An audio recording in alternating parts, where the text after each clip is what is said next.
अस्सलाम वालेकुम दोस्तों, इस वक्त सोशल मीडिया पर हाजियों के सिलसिले में एक वीडियो बहुत ज़्यादा वायरल है और वायरल होने की वजह यह है कि बताया जा रहा है कि मुंबई एयरपोर्ट के कर्मचारियों ने और वहां की पुलिस ने हाजियों के साथ बहुत बड़ी बदसलूकी की है। दोस्तों, आप पहले जो वहां पर हाजी लोग मौजूद थे उनकी ही जुबानी सुनिए कि आखिरकार उन लोगों ने इस बारे में क्या कुछ कहा है। पुलिस कह रही है कि हम डंडा मारेंगे, यहाँ से आप लोग भागिए। हम लोग किसी तरह से यहाँ जो बैठे हैं और इंतजामिया का कोई यहाँ पता नहीं है। कम से कम इंतजामिया कोई आता है यहाँ पता करता है कि नहीं क्या बात है क्या नहीं है, क्यों आप लोग रुके, कहीं इंतजाम करता। इतनी लापरवाही तो बहुत जो है काबिल बर्दाश्त की बात है। तो दोस्तों, आप सब ने सुना कि हाजी लोग भी साफ तौर पर इल्जाम लगा रहे हैं कि हमें यहां बहुत देर से बिठा रखा है और क्या रीजन है और क्यों हमें यहां पर वेट कराया जा रहा है। अब तक किसी भी कर्मचारी ने हमें आकर इन्फॉर्म नहीं किया है, बल्कि उल्टा हमें पुलिस वाले ये बात कह रहे हैं कि अगर आप यहां से नहीं उठे तो आपके ऊपर लाठियां बरसाई जाएंगी। दोस्तों, आखिरकार हर जगह मुसलमानों के साथ ऐसी बदसलूकी क्यों की जाती है? हमने कल भी आपको कल की वीडियो में बताया था कि इसकी वजह क्या है। इसकी वजह सिर्फ और सिर्फ यह है कि कुछ लोग ऐसे हैं कि जो हर जगह मौजूद है कि जो मुसलमानों से नफरत करते हैं, मुसलमानों के लिबास से, मुसलमानों के धर्म से और मुसलमानों की ज़ात से नफरत करते हैं। सिर्फ इसकी वजह यह है कि उन लोगों को व्हाट्सएप के ज़रिए वो चीज़ें फॉरवर्ड की जाती है कि जो उनके जहनों के अंदर मुसलमान और इस्लाम के खिलाफ जहर घोल देते हैं।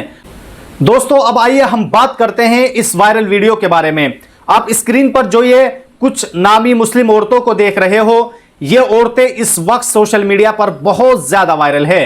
वायरल होने की वजह यह है कि ये औरतें अपनी दुआओं में ये बात कह रही हैं कि एक बार फिर से मोदी सरकार आ जाए। या अल्लाह पाक, जैसे हम सब औरतें सुरक्षित हैं मोदी सरकार में, इसीलिए हम लोग सब दुआ कर रहे हैं। या अल्लाह, फिर से मोदी सरकार आए और सब घर की औरतें सुरक्षित रहें, बच्चियां सुरक्षित रहें। आमीन। हम लोगों ने आज नमाज पढ़ी है, दुआएं मांगी है, मिठाई एक दूसरों को खिलाई है, इस वजह से कि सरकार फिर से आए, बीजेपी सरकार फिर से आए। हम लोगों को काफी खुशी है। महिलाओं के लिए उन्होंने बहुत कुछ किया है, इसमें कोई भेदभाव नहीं है। क्या क्या ऐसा किया कि आप लोगों को खुशी हो? हम लोगों ने मेहंदी भी लगाई, एक दूसरे के घर में जाके काफी लोगों को जागरूक किया कि वो फिर से जो है चले बाहर निकलें, वोट डालें, और हम लोगों ने सब ने मिलकर डाला भी है और ताकि सरकार फिर से आए।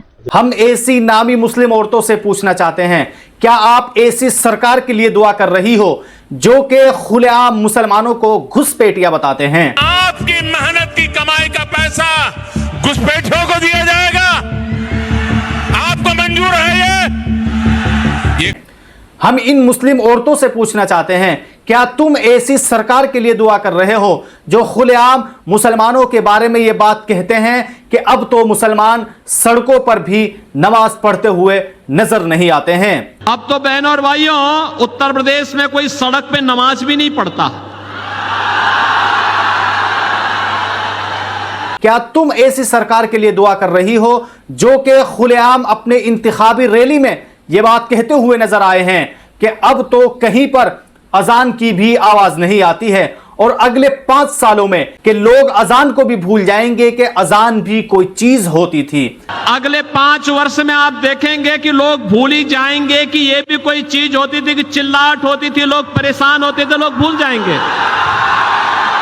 क्या तुम ऐसी आजादी के लिए दुआ कर रही हो कि जिस सरकार ने बिल्किस बानो के बलात्कारियों का समर्थन किया है? आप बात कर रही हो कि इस वक्त मुस्लिम औरतें इस सरकार में आजाद है और उनको तहफ्फुज दिया जा रहा है। यकीनन ये वही औरतें हैं कि जिनको सिर्फ और सिर्फ बुर्का पहनाकर बिठाया गया है ताकि ये छवि बनाई जा सके कि देखो मुसलमान औरतें किस तरह उस सरकार को समर्थन कर रही है जो कि खुलेआम मुसलमानों को धमकियां देते हैं। दोस्तों, आप सब ने इन वायरल वीडियोस को देखा और सुना। आप लोग इन वायरल वीडियोस के बारे में अपनी क्या राय रखते हो? हमें कमेंट बॉक्स में जरूर बताएं।